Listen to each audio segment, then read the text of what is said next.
그래서 오늘 이 디모데후서 3장 이 말씀을 통하여서 어린 심령들 그리고 특별히 우리 사랑하는 양문의 성도님들에게 말세의 타락상을 바로하라 라는 말씀 제목으로 이 시간 은혜 나누도록 하겠습니다. 말세에 뭐를 바로하려고요? 타락상을 바로하라. 말세의 타락상을 바로하라는 거예요. 본문의 말씀에서 사도 바울은 말세에 고통하는 때가 이를 것이다 라고 말씀을 전하고 있습니다. 곧 말세의 인간들이 나타나게 될 도덕적, 영적의 타락함을 무려 오늘 본문의 말씀에서는 19가지 항목을 들어가지고 상세하게 설명을 하고 있는 말씀이에요. 그런데 여기서 우리가 주목할 만한 것이 무언가 하면 이런 타락상을 나타내 보이는 사람들이 안타까운 일이지만 교회 밖에 있는 불신자들만을 지칭하고 있지 않다라고 하는 점이에요. 오히려 사도 바울은 교회 안에 믿음이 연약한 자들, 특별히 믿음을 배교하는 사람들 염두에 두고서 이런 타락상을 지적하고 있다는 거예요. 사도 바울은 말세에는 사회 어느 한 부분이 문제가 되는 시대가 아니고 사회 전반에 걸쳐서 극도로 타락한 시대가 될 것을 말씀을 하고 있는 겁니다. 특별히 교회 안에서는 거짓 선지자들이 많이 일어나게 될 것이고 거기에 미혹받는 어리석은 그리스도인들이 또한 많아지게 될 것이고 그들이 결국에는 믿음의 길을 떠나서 타락하게 될 것을 말씀을 전하고 있어요. 오늘은 말세의 타락상, 곧 말세의 타락한 신앙의 특징들이 어떠한 것들이 있을까? 짧은 시간 한 3가지 정도 살펴보기를 원합니다. 첫 번째는 말세에 타락한 그 신앙의 특징은 하나님보다 자기를 더 사랑한다는 거예요. 하나님보다 누구를 사랑한다고요? 자기를 더 사랑합니다. 먼저 한번 1절 한번 읽어보시겠어요? 1절. 네가 이것을 알라. 말세에 고통하는 때가 이르니. 예, 말세에 고통하는 때가 이른다고 하는 거예요. 1절 시작할 때 사도 바울은 내가 이것을 알라 라고 하는 그러한 권면의 말씀으로 시작을 하고 있습니다. 곧 말세에는 어떠한 일이 일어날 것인지를 내가 주목하여서 잘 살펴보라는 거예요. 그래서 말세에는 고통하는 때가 이르게 된다 라고 말씀을 전하고 있는데 말세가 되면 성도들이 특별히 고난과 고통의 시간이 될 것이다 라고 말씀하고 있어요. 여기서 말세라는 의미는 좁은 의미로는 예수님께서 재림하실 그 바로 직전 말세, 말 그때 그 좁은 의미는 그때를 얘기를 하는 거고 넓은 의미로는 예수 그리스도께서 초림하셔가지고 재림하시는 기간 그 긴 기간을 통틀어서 말세다라고 얘기할 수 있어요. 본문의 말씀에서 얘기하고 있는 말세에는 두 번째 의미 예수님께서 초림하셔가지고 재림하시는 기간까지 모든 기간을 통칭하여서 말세다라고 얘기를 할 수 있어요. 그런데 사도 바울은 말세의 때가 되면 믿는 자들이 고통하는 때가 곧 고난의 때가 될 것이다 라고 말씀하고 있어요.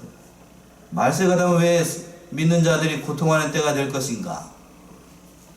왜냐하면 자신들의 최후가 자신들의 마지막에 얼마 남지 않은 사단과 그의 영향력 아래에 있는 거짓 선지자들이 하나님을 대적하고 믿는 자들을 어떻게 하면 넘어뜨리려고 하는 갖은 방법을 다 동원해서 믿는 자들을 괴롭히게 될 것이기 때문에 하나님의 구속사업을 방해하려고 하기 때문에 믿음을 지켜나가기가 말세가 되면 될수록 쉬울 것이다 어려울 것이다? 어려울 것이다는 그런 말씀이에요. 사단의 방해와 핍박이 아주 강력하게 일어날 것이고 집요하고 아주 견디기 힘들 정도로 사단의 영향력이 강해요. 초대교회 때에는 눈에 보이는 사단의 핍박이 강했어요. 예수를 믿게 되면 어느 굴에 들어가고 사자굴에 들어가고 화형을 당하고 십자가형을 당했어요. 오늘날 21세기에는 그런 눈에 보이는 핍박은 없지만 눈에 보이지 않는 핍박이 많아요.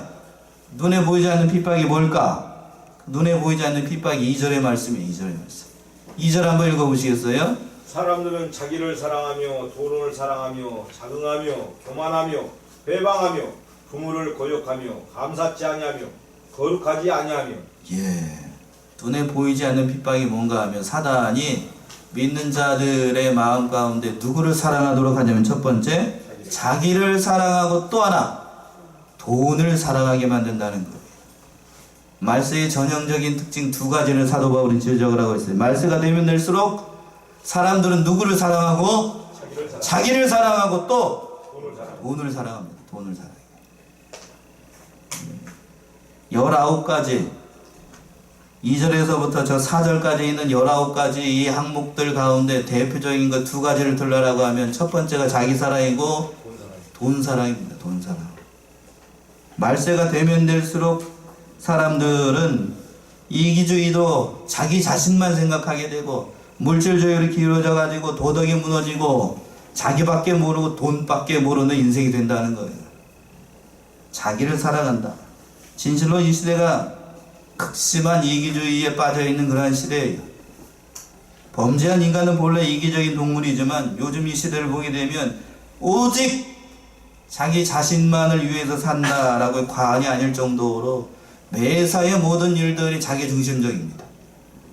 자기 중심입니다. 다 자기 중심. 신앙도 자기 중심이고 모든 것 다른 사람을 배려하고 다른 사람의 인격을 존중하고 그런 거 없어요. 누구만 사랑해요? 나만 사랑해. 나만. 자기만 사랑해요. 또 말세가 되면 또 자기 사랑과 더불어서 뭐를 사랑한다고요? 돈을 사랑합니다. 돈. 하나님을 경외하지 않고 멀리 떠나가지고 하나님보다 돈을 더 충만하게 역사하시기를 원해요. 오늘 어린이 주일을 맞아가지고 아마 이것에도 그랬을 거예요. 오늘 예배 잘 드리게 되면 맛있는 과자도 있고 뭐도 있으니까 한번 교회 좀 나와보라 그러면 요때만 나와. 요때만. 뭐에 끌려가지고 과자에 끌리고 뭐에 끌려서 그런 성도들이 많아요. 오늘 우리도 마찬가지야. 우리들도 돈을 사랑한다라고 하는 거예요. 참 우리 이 시대가 황금 만능지 돈의 노예가 되는 시대예요. 성령의 충만을 받는 것이 아니라 뭐의 충만을 받아? 돈의 충만을 받기를 원한다니까요. 성령 충만 별로 좋아하지 않아요. 돈의 충만히 역사를 하시사, 돈이 역사를 하시사 나의 모든 가정이 돈으로 충만하면 더 좋아하지. 성령의 충만 결코 원하지 않아요. 결코 원하지 않아. 이 시대가 진실로 그러한 시대가 된 거예요. 물론 우리 사랑은 저도 기도를 그렇게 했지만 재물이 많아져서 우리 가정마다 복 받고 물질적으로 풍요로운 것, 그것이 잘못됐다는 게 아니에요. 그게 잘못됐다는 것이 아니라 그것을 사랑하는 것이 문제예요. 뭐 하는 것이 문제라고요? 사랑하는 것. 하나님보다 더 사랑하는 게 문제라고요. 디모데전서 6장 10절 한번 읽어보세요. 디모데전서 6장 10절. 돈을 사랑하는 일만 악의 뿌리가 되나니 이것을 탐내는 자들은 미혹을 받아 믿음에서 떠나 많은 근심으로서 자기를 찔렀도다. 예. 뭐라고 되어 있냐면 돈을 사랑함이 일만하게 뭐가 된다고요? 뿌리가 된대요. 돈을 사랑하면 악이 따라와요. 또 이것을 사모하는 자들이 미혹을 받아 뭐에서 떠나고? 믿음에서 떠납니다. 돈을 사랑하지 말라는 거예요. 돈을 사랑하지 말라. 돈을 사랑하면 미혹에 빠집니다. 믿음에서 떠나게 된다는 거예요. 탐욕으로 이끌어져 가지고 결국에는 믿음에서 떠나게 된다는 거예요. 두 가지 대표적인 특징이에요. 말세가 되면 첫 번째는 누구를 사랑하고 자기를 사랑하고 또 돈을 사랑하는 거예요. 진실로 그렇잖아요. 이 시대를 보게 되면 제가 굳이 설명하지 않아도 여러분들이 돌아가는 사정을 보게 되면 이 시대가 정말로 자기만을 위하고 돈만 사랑하는 그런 시대가 됐다는 거예요. 사도 바울은 이제 계속해서 그 말세의 도덕적 영적인 타락상을 지적을 하고 있는데 세 가지씩 끊어서 한번 볼까요? 자긍하며 교만하며 회방하며. 자긍한다는 거는 자기 자신이 뭐요? 최고로 생각하고 자기를 자랑한다는 거고, 교만하다는 거는 자기밖에 없어요. 하나님도 없고 눈에 뵈는 것이 없다는 거죠. 또 회방한다는 것은 다른 사람을 헐뜯고 비난하고 조롱한다는 의미이고, 또 그 밑에 하반절에 세 개 또 있네요. 누구를 거역하고 부모를 거역하며 감사치 아니하며 거룩하지 아니하며. 부모를 거역하는 시대가 됐어요. 이 시대. 우리나라가 불과 얼마 전까지는 동방 무슨 지국? 예의지국이라고 해서 효를 중요시하는 그런 나라가 됐습니다. 지금 우리나라 형편을 보게 되면 동방 예의지국 아니에요. 가장 부모를 공경한다라고 자랑했던 나라가 지금은 차마 입을 꺼내기 어려울 정도로 부모의 말을 순종하지 않습니다. 부모의 말에 순종하지 않는 자들이 당연히 감사치 않는 것은 당연한 공식 아니겠어요? 이 시대가 감사하는 사람들이 별로 없어요. 그리고 거룩하지 않습니다. 믿는 자들 가운데 거룩을 추구하고 죄와 싸워서 이기려고 하고 구별될 생활을 하는 사람들이 그렇게 많지 않아요. 이 시대가 진실로 그렇습니다. 또 계속해서 사도 바울은 3절에서 말씀의 타락상을 지적을 합니다. 3절 한번 읽어보시겠어요? 무정하며 원통함을 풀지 아니하며 참소하며 절제하지 못하며 사나우며 선한 것을 좋아 아니하며. 예, 세 개씩 보겠습니다. 무정하며 원탕함을 풀지 아니하며 참소하며. 무정하다는 것은 인정머리가 없다는 거예요. 진짜로 그렇지요?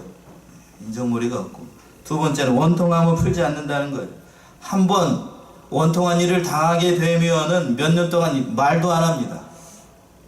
심지어 믿는 사람끼리 교회 안에서 싸우게 되면 원수가 돼요. 한번 믿는 사람들은 보통 술 먹는 사람들 없으니까요. 맨정신으로만 사니까 한번 싸우게 되면 나는 천사고 다른 사람은 뭐고? 사단이에요. 사단. 그러니까 서로 말도 안 해. 말도 안 해. 제가 다녔던 교회 중에 큰 교회가 있었는데 사돈이 교회를 출석을 해. 사돈끼리 출석을 하는데 한 번은 뭐 교회 일 때문에 두 분이서 대판 싸웠어. 안 싸우던끼리 둘이. 그랬더니 교회를 떠날 수는 없고 한 번은 어디서 1층에서 예배를 드리고 다른 한 번 어디서 2층 유아실에서 예배를 드립니다. 이게 제대로 된 거예요? 화해를 했느냐? 지금까지 화해 안 했어요. 이게 뭐라고요? 한 번 원통한 일을 당하면 푼다고 안 푼다고요? 안 풀어. 이게 믿는 자들의 형편이라고 현재를 살아가고 있는 믿는 자들의 형편이라고 하는 거예요. 또 참소하기를 잘해요. 없는 말 잘하고 남을 헛되는 말 잘하고. 이것도 뒤에 세 개 보게 되면 절제하지 못하며 사나우며. 선한 것을 좋아한다고요? 좋아하지 않아요. 절제하지 못합니다. 요즘 아이들 보게 되면 절제하지 못해요. 인내심이 없다고요. 인내심이 없어. 하나 둘밖에 안 나와가지고 그런지 모르겠지만 정신적으로도 약하고 육체적으로도 약하고 정신적으로 육체적으로 약하니까 당연히 뭣도 약하지요? 영적으로도 약해요. 참는 바도 없고. 이 시대가 진짜로 그런 시대가 된 거고. 또 사납습니다. 얼마나 사나운지 몰라. 무슨 말을 하기가 어려워. 무슨 말을 할 수가 없다고요. 이건 제가 아는 말이 아니고 지금 누가 아는 말이에요? 하나님이 하는 말이고 사도 바울이 21세기 성도들을 보고 미리 내다보고 한 말인지 알 수가 없지만 이렇게 된다고요. 또 선한 것을 좋아한다고요? 좋아하지 않는다고요? 좋아하지 않아요. 안 좋아해요. 악을 좋아합니다. 악을. 요즘 아이들이 그 스마트폰이라고 하죠. 스마트폰의 게임의 영향을 받아가지고 게임 막 하면서 사람 죽이는 걸 막 해가지고 사람 죽이는 거, 사람 때려 죽이는 거 이거를 그냥 재미로 삼아서 해가지고 이거 뭘 별로 이렇게 동물이나 식물이나 사람에 대해서 존중하는 바가 없어요. 선을 좋아하지 않는다고. 악해. 사납고 악해. 이게 다 이 말세를 당한 증거예요. 그리고 이제 세 번째는 쾌락 사랑하기를 누구보다 사랑하냐면 하나님보다 더 사랑합니다. 그 말씀이 4절에 있는 말씀이죠. 4절 읽어보시겠어요? 배반하여 팔며 조급하며 자고하며 쾌락을 사랑하기를 하나님 사랑하는 것보다 더하며. 예. 배반하여 팔면 배은망덕한 시대가 됐다는 거예요. 자기를 키워준 스승에 대해서도 알아보지 못하고 또 조급하고 얼마나 조급한지 알 수가 없는 시대가 됐고 또 자고하며 잘 되면 자기 스스로만 잘 된 줄로 알아요. 그리고 마지막으로 쾌락 사랑하기를 누구보다도 더 사랑한다고요? 하나님보다 더 사랑합니다. 말세의 마지막 특징이 이거예요. 쾌락 사랑하기를 하나님보다 더 좋아합니다. 하나님보다 더 좋아해요. 자기 자신의 유익을 위해서는, 여기에 쾌락이라고 하는 것은 영육간의 모든 자기를 위한 모든 사랑, 이걸 얘기를 하는 거예요. 하나님보다 더 좋아합니다. 하나님보다 더 좋아해요. 몸이 불편하면 주일 뭐 이런 것도 없어요. 아무것도 없다고. 믿음이 없어요. 믿음이 없어요. 쾌락을 더 좋아합니다. 자기 몸이 더 중요합니다. 이러한 결과를 낳게 된 근본적인 이유가 뭔가? 하나님보다 누구를 더 사랑하기 때문에? 자기를 사랑하기 때문에 자기를. 2절에서부터 4절에 있는 이 제목들, 제가 간단하게 말씀드렸지만 이러한 제목들은 사도 바울은 로마서 1장으로 한번 가보시게 되면 로마서 1장에서는 이렇게 얘기를 했습니다. 로마서 1장 28절에서부터 32절 한번 보시겠어요? 다 찾아보셔요. 오늘 본문의 말씀하고 어쩜 이렇게 똑같은지 알 수가 없어. 하나님보다 나를 사랑하기 때문에, 죄를 더 사랑하기 때문에 나타나는 결과들이에요. 1장 28절에서부터 32절까지 한번 또한 읽어보시겠어요? 저희가 마음에 하나님 두기를 싫어하며 하나님께서 저희를 그 상실한 마음대로 내어버려 두사 합당치 못한 일을 하게 하셨으니 곧 모든 불의, 추악, 탐욕, 악의가 가득한 자요, 시기, 살인, 분쟁, 사기, 악독이 가득한 자요, 수군수군하는 자요, 비방하는 자요, 하나님의 미워하시는 자요, 능욕하는 자요, 교만한 자요, 자랑하는 자요, 악을 도모하는 자요, 부모를 거역하는 자요, 우매한 자요, 배약하는 자요, 무정한 자요, 무자비한 자라. 저희가 이 같은 일을 행하는 자는 사형에 해당하다고 하나님의 정하심을 알고도 자기들만 행할 뿐 아니라 또한 그 일을 행하는 자를 옳다 하느니라. 예, 이게 민망하지요? 이 로마서의 이신층의 교류만 있는 게 아니라 우리 인간의 부패함을 이렇게 잘 지적을 했다고. 오늘 본문의 말씀에서도 역시 마찬가지고. 문제의 심각성은 뭔가 하게 되면 이러한 죄들을 그들이 알면서도 한다는 거예요. 알면서. 32절 보세요. 32절. 졸지 마시고 우리 청년들 한번 잘 보셔. 잘. 저희가 이 같은 일을 행하는 자는 뭐에 해당한다고요? 사형에 해당한다고. 하나님의 정하심을 모르고도 알고도 자기들만 행할 뿐 아니라 알고도 행한다는 거. 알고도. 이 문제 심각한 거 아니에요. 알고도 해요. 알고도. 얼마나 하나님께서 심판을 하실지 알 수가 없다는 거예요. 또 한 가지 또 중요한 건 뭐냐면 또한 그 일을 행하는 자를 잘못됐다 한다고요? 옳다 하느니라. 이러한 죄를 지은 사람들을 잘못했다, 회개하라 라고 하는 것이 아니고 뭐라고 한다고요? 옳다 하는도다. 이게 잘못된 거야. 이게. 진실로 지금 이 세상 돌아가는 것을 보게 되면, 대한민국의 형편을 보게 되면 불의한 사상을 가지고 불의한 일을 하는 사람들 갖다가 옳다라고 여기는 이런 잘못된 방향으로 흐르는 것 같아서 참으로 안타까워요. 하나님의 준엄한 심판이 어떻게 내려질지 참으로 두렵기만 하다고요. 대한민국의 형편이 아까 제가 말씀드린 것은 전에 말씀드렸지만 동방예의지국이다 라고 말씀드렸지만 그렇지 않아요. 불과 몇 년 전에 제가 정치적인 색깔을 얘기를 하는 게 아니에요. 성경적인 얘기만 할게요. 간통죄가 폐지가 됐습니다. 성경적으로 간통죄가 폐기가 되는 것은 옳은 건가요? 잘못된 건가요? 잘못된 거라고요. 몇 년 전이라고요. 그게 4년 전이지 3년 전이지. 그리고 작년인지 무슨 거부? 양심적 병역 거부. 헌재에서 그건 잘못된 것이다 판결을 냈습니다. 대한민국의 남자들 가슴에 대못을 쳤던 거예요. 저도 그걸 보고 얼마나 깜짝 놀랐는지 알 수가 없어요. 양심을 판단할 수 있는 근거가 어디 있는지 잘 알 수가 없다고요. 그리고 또 며칠 전이 얼마 전, 몇 달 전도 아니고 한 달 전에, 한 달도 안 된 것 같네요. 낙태하는 것이 죄가 아니다라고 판결을 했습니다. 예. 어느 나라에서 그랬다고 지금? 우리나라에서 그랬어. 우리나라에서. 이게 대한민국의 형편이에요. 그거를 또 뭐라고 오늘 성경 말씀에서 로마서에 있는 것을 그렇게 하는 것을 어떻게 한다고 지금? 옳다라고 한다니까요. 이게 대한민국의 형편이 이렇다고요. 대한민국의 형편이. 마지막 하나 남은 게 있어요. 뭘까요? 성경에서 결코 용납하지 않았던, 하나님께서 좌시하지 않았던 죄. 무슨 죄지요? 소돔과 고모라가 멸망했던 죄. 동성이 하나 남았어요. 동승연애. 예, 동성연애 하나 남았다고요. 동성연애가 곧 제가 봤을 때 미리 예언하는데 헌재에서 그거는 잘못된 것이다 분명히 결정이 날 겁니다. 그러려고 어느 재판관을 말도 안 되는 그 여성 재판관 헌법재판관으로 임명을 했어요. 여러분들은 어떻게 생각하실지 모르겠지만 저는 그걸 보고 섬뜩했습니다. 예, 섬뜩했어요. 하나님은 그 모든 것을 주관하시기 때문에 하나님의 뜻대로 이 나라를 이용하시기 위해서 그렇게 하시는 거예요. 선도 하나님은 이용하시고 하나님은 악도 이용을 하십니다.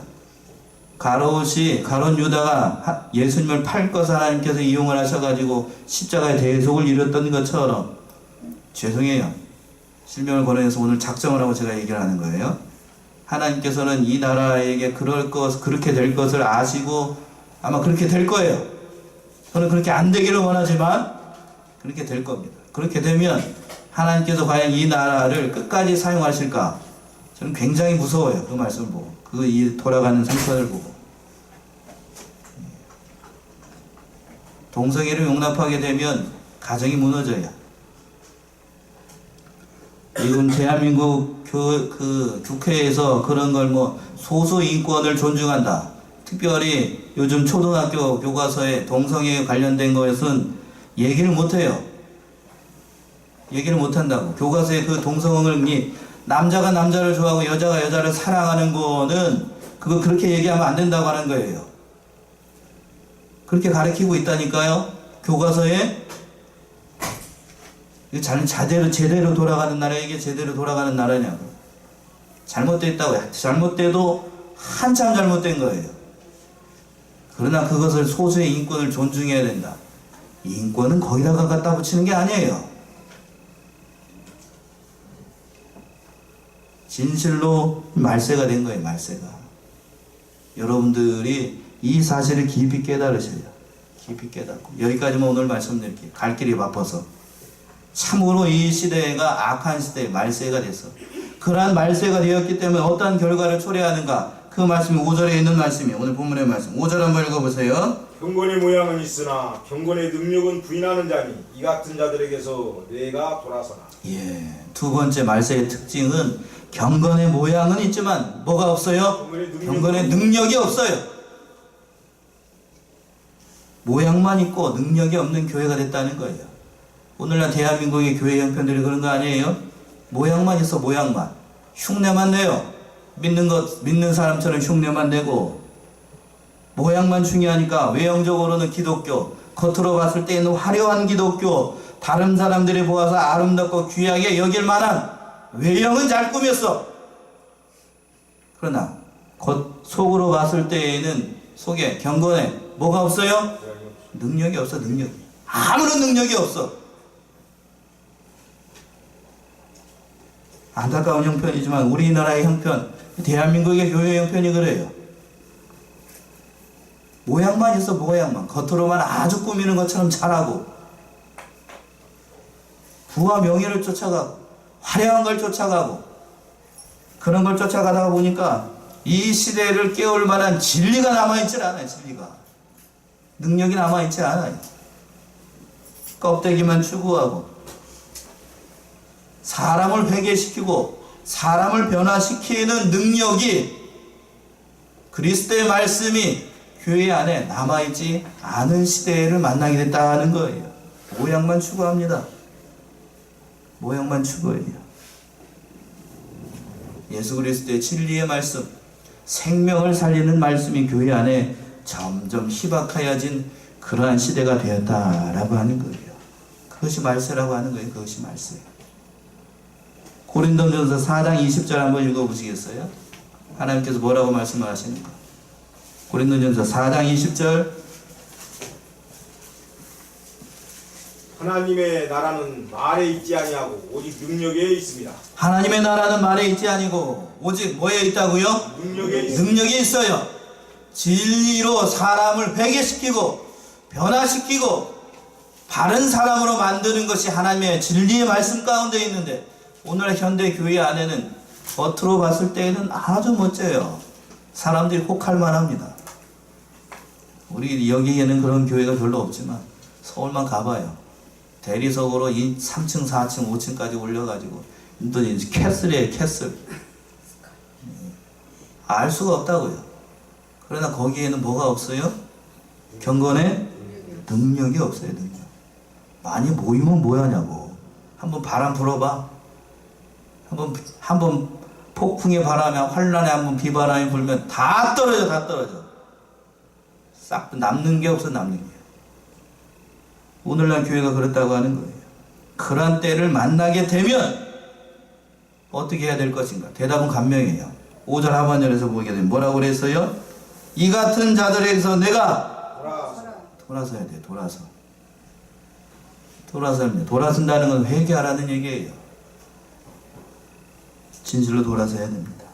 생명이 없는 종교생활, 외면만 꾸미는 그러한 생활, 그러한 신앙생활에서 살려면 돌아서야 돼. 돌아서 믿는 것 같이 믿어야 된다는 얘기예요. 그리고 마지막으로 이런 사람들은 항상 배우지만 뭐에 이르지 못하는가 하면 진리에 이르지 못합니다. 그 말씀이 7절에 있는 말씀이에요.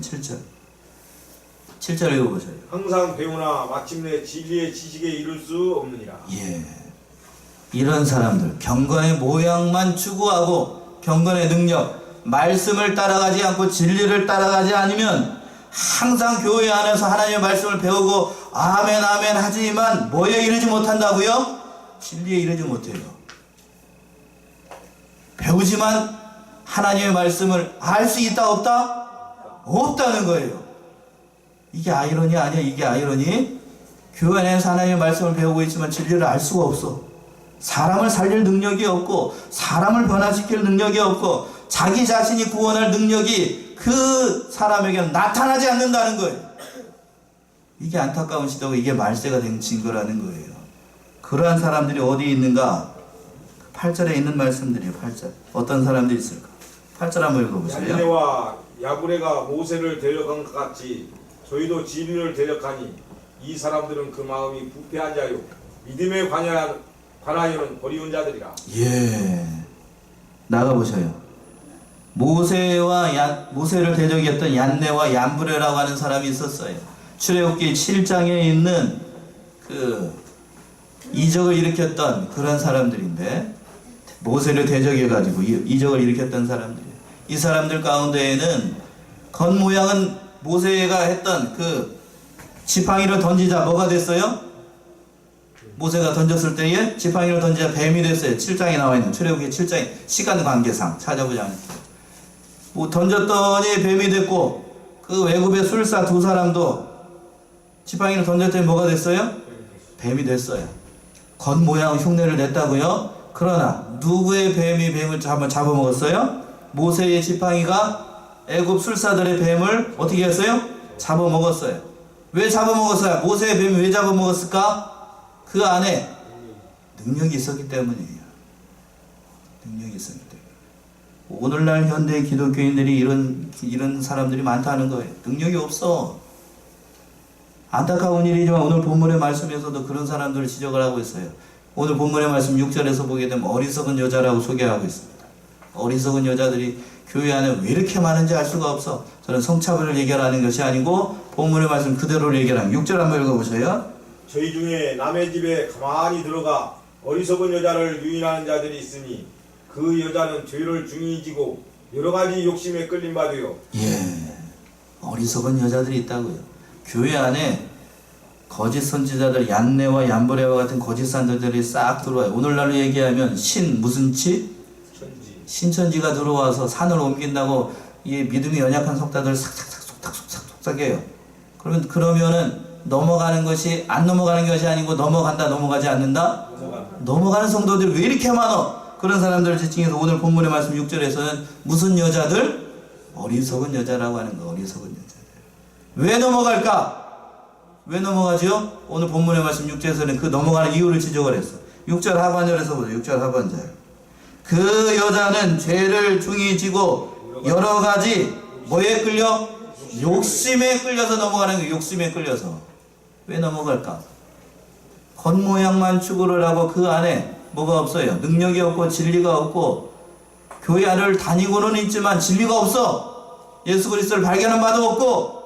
그러니까 욕심을 싹닥싹닥 집어넣게 되면 다 넘어가. 여러 가지 욕심에 끌린다고 하는 것은 교회 안에 각종 사람들이 많아가지고 욕심으로 교회를 다니는 사람들이 많다는 거예요. 믿는 것이 아니고. 병을 낫겠다는 욕심, 또 부자 되겠다는 욕심, 세상에서 큰 일을 하겠다는 욕심, 큰 교회를 만들겠다고 하는 욕심, 그런 욕심 때문에 다 넘어가는 거예요. 다 넘어가가지고 결국에는 믿음 팔아먹고 아무것도 남지 않는 그러한 사람들이 된다는 거예요. 우리가 시험을 받는 이유가 뭔가 하면 욕심에 끌리기 때문에 욕심에 끌려요. 한번 마귀가 휘젓고 지나가게 되면 욕심 많은 성도들은 다 넘어가요. 죄송하지만 여러분들 어떤 욕심을 가지고 있나요? 욕심을 가지려면 세상적인 욕심을 가지지 않고 믿는 일에 욕심을 가져야 됩니다. 뭐에 욕심을 가져야 된다고요? 믿는 일에 욕심을 가져야 해요. 성령의 충만을 받아야 돼요. 자기를 사랑하고 돈의 충만함을 받게 되면 다 넘어가. 말세가 됐다는 사실을 깊이 깨닫고 우리 안에 있는 진리의 말씀대로 우리가 살아가야 됩니다. 오늘 본문의 말씀을 통해서 우리 세 가지를 얘기를 했어요. 그 말씀을 하기 전에 진리가 없는 자들이 마침내 어떻게 되는가? 그 말씀이 9절에 있는 말씀이네요. 9절 그러나 마지막으로. 저희가 더 나가지 못할 것은 저 두 사람이 된 것과 같이 저희 어리석음이 드러날 것입니다. 예, 그 안에 진리가 없는 사람들 하나님께서 마침내 다 드러나게 하셔가지고 심판을 받게 하셔가지고 다 밝게 드러난다고요. 진리가 있는 사람은 진리로 말미암아 그 영혼이 구원을 받고 하나님 앞에 옳다 인정을 받게 되는 날이 있을 것이고, 그러나 모양만 추구하고 그 안에 진리가 없는 사람들은 하나님의 심판대 앞에서 진리가 없기 때문에 뭐를 받지 못하고 구원을 얻지 못하고 망하는 인생으로 다 드러나게 된다는 거예요. 그러나 제가 이렇게 오늘 강경하게 얘기를 했지만, 강력하게 얘기했지만 우리 사랑하는 양문의 성도님들 가운데는 그런 사람들이 한 사람도 없을 줄로 압니다. 아멘이신가요? 예. 우리 안엔 진리가 있어요. 비록 적은 수가 모이지만 우리 안에 담겨져 있는 예수 그리스도라고 하는 진리를 붙잡으세요. 외형을 추구하고 겉모양만 추구하고 경건의 모양만 추구하고 자기를 사랑하고 돈을 사랑하는 것, 하나님께서 엄히 책망을 하십니다. 어떠한 일을 만나든지 이 진리 대신 그리스도의 말씀을 붙잡고, 어려운 일들 많을 거예요. 자동문의 셔터를 열고 나가는 그 순간부터 세상과 싸워야 되고 마귀와 싸워야 되고 내 자신과 싸워야 되기 때문에 그 믿음의 길을 걸어가기가 쉽지 않을 거예요. 오늘 어린이 주일을 맞아가지고 오늘 이렇게 어린이들 많이 왔는데 나가게 되면은 뭐가 기다리고 있다고요? 이게 기다리고 있죠. 이게 뭐지요? 이게 뭐예요? 스마트폰 귀신이 기다리고 있어. 무슨 귀신? 스마트폰 귀신 너무 좋아하지 마세요. 거기에 빠지면 망합니다. 망해. 아셨지요? 스마트폰 빠지지 마세요. 우리 권사님 스마트폰 너무 좋으시지 마세요. 스마트폰에 빠지면 어린이들 영성이 망가져요. 영성이. 저도 문자 확인하고 메일 확인하고 이렇게 보느라고 보는데 여기 한번 빠지게 되면 1시간이 그냥 훌쩍 지나. 여기에 빠지면 안 돼. 모양만 추구하지 말고 결코 진리를 양보하지 말고 우리 사랑하는 양모의 성도들 이 사실을 깊이 깨닫고 모양만 추구하지만 진리를 붙잡고 진리로서 승리해 나가는 저와 여러분들이 다 되시기 바랍니다. 아멘. 기도하겠습니다.